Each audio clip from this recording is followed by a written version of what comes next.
Қайырлы күн достар, сіздермен бірге Ақмарал. Бүгін біз кішкентай ғана қатпарлы, өте дәмді қаттама жасайтын боламыз. Дастарханда нанның ассортиін жасағанда бауырсақ, самсақ, қаттаманы кішкентай қылып қойсаңыздар, өте әдемі болып шығады. Видеоның соңына дейін қарап, менімен бірге болыңыздар, және де міндетті түрде каналға тіркелуді ұмытпаңыздар. Алдымен қамырын ашып қоямыз. 150 мл жылы суға 100 мл жылы сүт құямыз. 1 қасық қаймақ, 1 қасық тұз қосамыз. Артынан 4 шай қасық қант қосатын боламыз. Достар, уайымдамаңыздар, 4 қасық қанттан қамыр қатты тәтті болып кетпейді, но қаттама піскен кезде ерекше бір әдемі дәмді дәм беретін болады.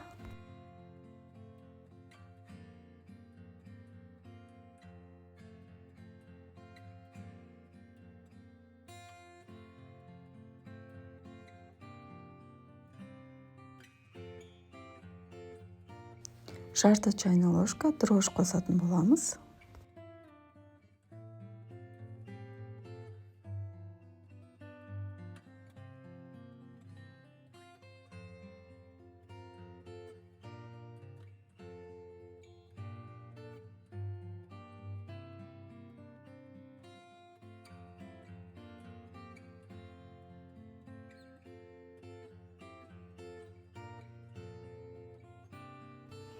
Ұнымызды қосып, жұмсақ қылып қамыр елеп қоямыз. Қаттаманың қамырын жарты сағатқа қойып қойсаңыздар жетеді. Бұл қамырды бауырсақтікіндей қатты көтеріліп кетудің қажеті жоқ. Өйткені біз жұп-жұқа етіп қамыр жайған кезде қатты көтерілген қамыр жайылмай қиын болып кетеді. Сол үшін қатты көтерілудің қажеті жоқ.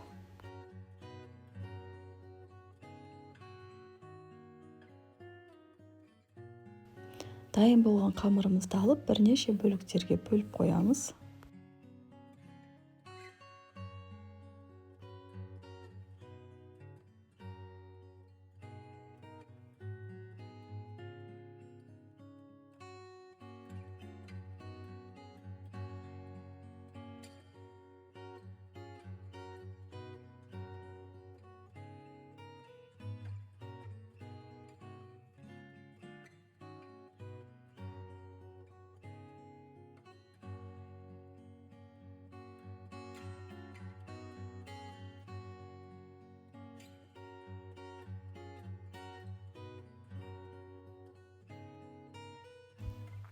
Барлық қамырды осылай шарик жасап, бетіне майымызды құйып, әрқайсының бетіне майды тиетіндей етіп, екі жағын аударып, бетін қайта-қайта басып, 5-5 минуттан демалдырып, қолмен жаятын боламыз.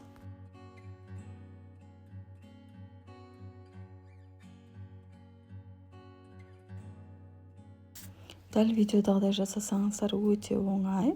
Осы жерде 5 минут демалдырып, осылай қолмен жайып, бір-бірінің үстіне қоямыз да тағы да 5 минут демалдырып қоямыз.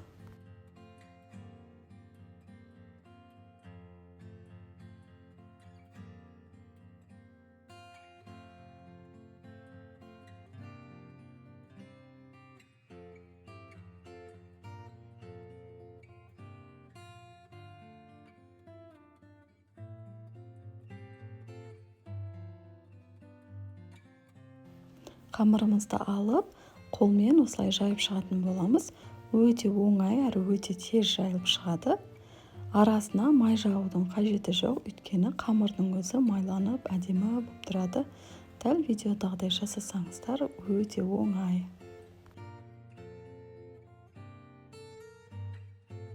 Осы жерде қамыр кішкене ғана тырысып тұруы мүмкін.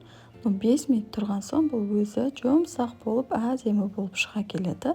Тарелкадағы қамырлардың барлығын алып, холодильникке салмас бұрын видеодағыдай үстінен кішкене басып жүрсеңіздер, міне уже мына қамыр жұмсақ болып қалған, өте оңай басылады.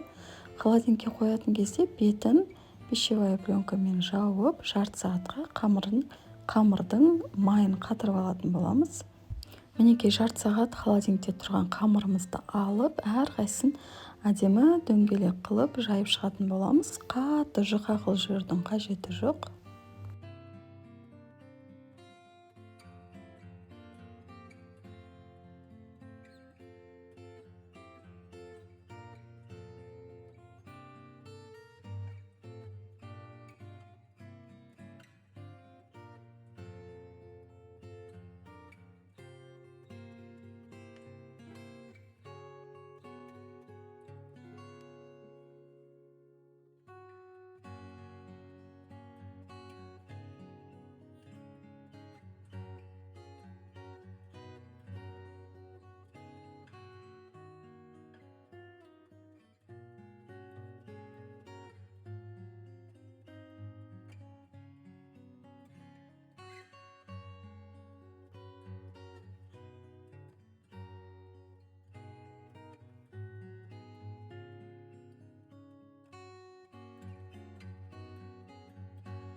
Қызып тұрған сковородкаға кішкене ғана май құйып, 1-3 қаттаманы салып пісіріп алуға болады. Мен 2 сковородка қолданам, тез-тез пісіріп алу үшін.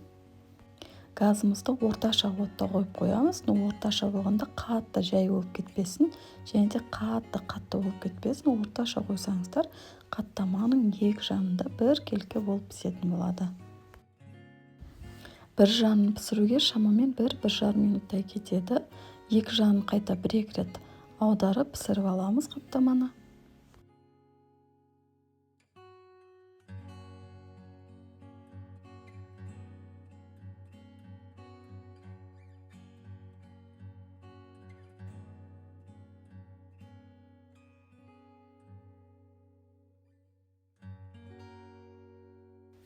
Мінекей достар, кішкентай ғана қаттамамызда дайын, өте қатпарлы, өте дәмді болып шықты. Қонақ келгенде нанның ассортиін жасаған кезде кішкентай қаттама, самса, бауырсақ тұрса өте әдемі көрінеді екен. Дастарханның сәнін ашып, өте дәмді болады екен. Достар, каналға тіркелуді ұмытпаңыздар. Сіздер де міндетті түрде жасап көріңіздер.